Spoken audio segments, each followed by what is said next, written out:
Hey, what is up guys? This is Neil Ladores and welcome back to our channel. And today I want to tell you the story kung paano ako nag-start. And if that sounds interesting, let's get started.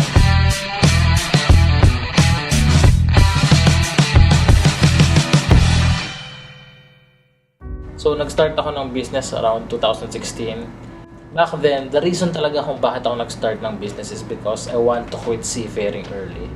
Yung mga time na OS pa lang ako, nung ratings pa lang ako, I really love seafaring. Para siyang, it's like a passion that just click ng out of nowhere. Bigla na lang siyang nag-jive, nag-connect sa aking sistema. That's how seafaring is for me. So I love the money, I love earning money, and I love the benefits of being a seafarer, being able to travel the world for free, being able to go around in different places that I could never have been if hindi ako naging seafarer. Pero yun, this simple shift in mindset happened when my father died. My father died when I was an ordinary seaman. OS pala ako noon. Then after that, nag-request ako that time umuwi sa aking superior. Then unfortunately, they won't let me go. They said that I needed to shoulder my expenses, yung flight ticket ko, including dun sa papalit sa akin. So, during those times, walang-wala akong pera, guys. I only had $10 dun sa wallet ko, dun sa pocket ko. That's the only money left dahil it was December back then. And as we all know, December is the month na talagang magastos talaga ang isang tao, regardless of what nationality or what race or what kung ano ka man. I'm pretty sure some will be able to resist temptation of spending a lot during that time. Pero hindi pa ako ganun eh. There was time na talagang if I have money, I would spend it. Kasi iniisip ko na magkakaroon naman ako ng sweldo next month, so why bother trying to save? That was the mindset I had before, and it hurt me in a way na I wasn't able to recover. Kasi guys, mahirap na time na mahirap na pag dumating yung time na kailangan mo ng pera, yun yung time na wala kang pera. It's really hard, it's really painful. It's a really painful teacher. I'm going to be honest with you guys. Sobrang hirap, sobrang sakit, and I endured it for 3 months that time bago ako nakauwi. Then it was a wake-up call for me. It was a wake-up call to consider doing other things na I needed to change something so that it won't happen again. And I don't want it to happen again, lalo na I only have one parent left. Not to say that it will happen. Kasi let's be honest, it will happen at some point in life, and I don't want it to happen in a time na I wasn't able to position myself financially to be able to help my family and myself. Ayoko nang ganun like what happened before. I wasn't saving my money, my salary. I wasn't saving my salary. I wasn't saving at all. And so I needed to play catch up. After that wake-up call, I read books. I read a ton of books. I changed my mindset.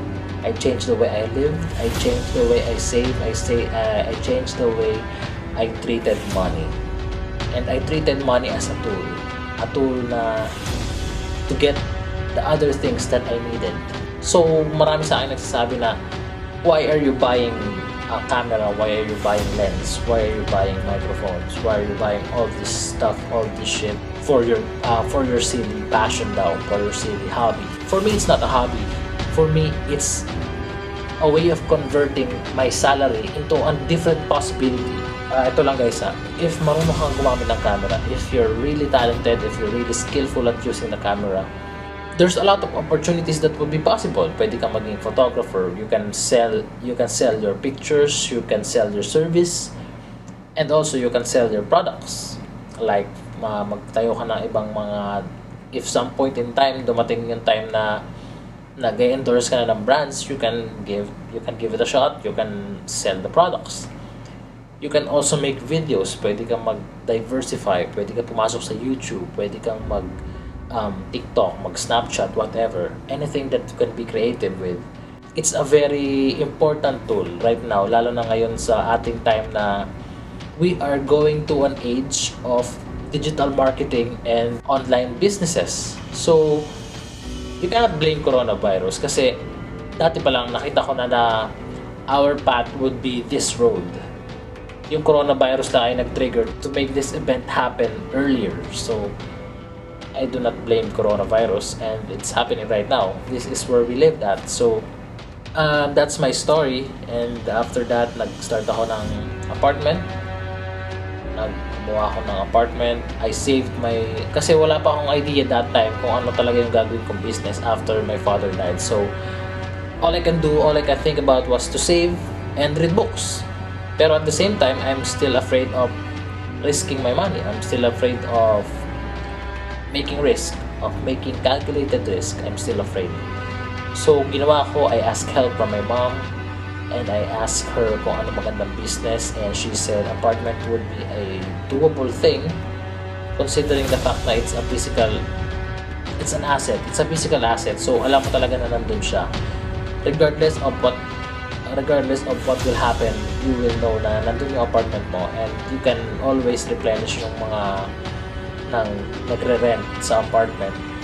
And that's the beauty of it. Although it's costly, pag-gastos sa apartment, guys, you will need a lot of income or you will need a lot of capital in order for you to start your own, to be able to build your own apartment. Then, ang second ko na naging business was the poultry. Nag-poultry ako.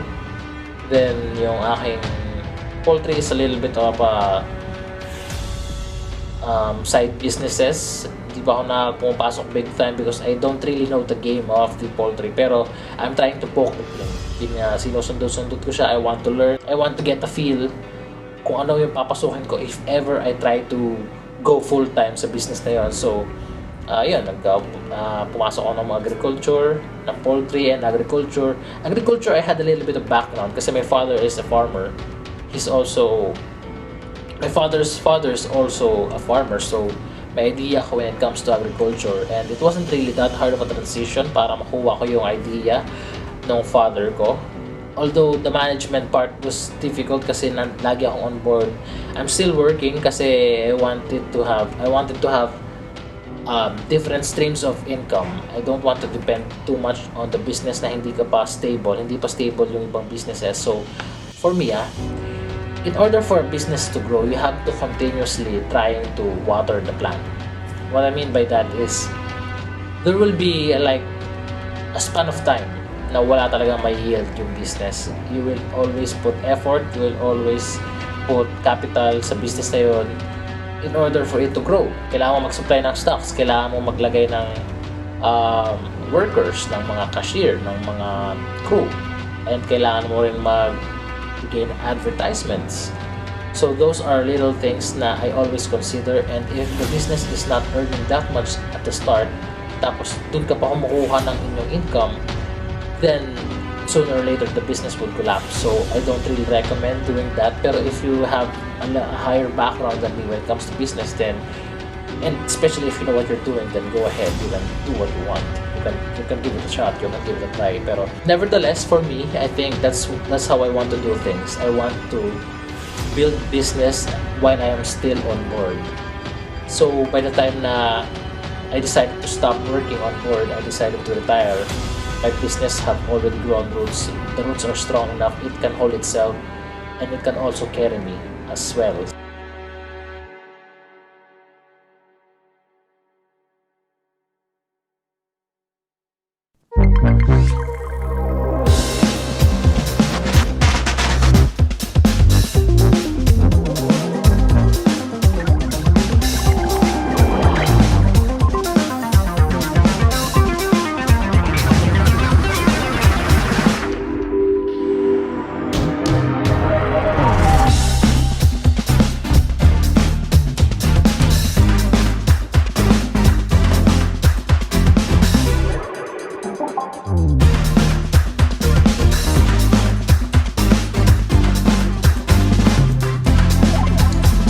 A nootropic is any substance or supplement that's used to enhance memory or other cognitive functions.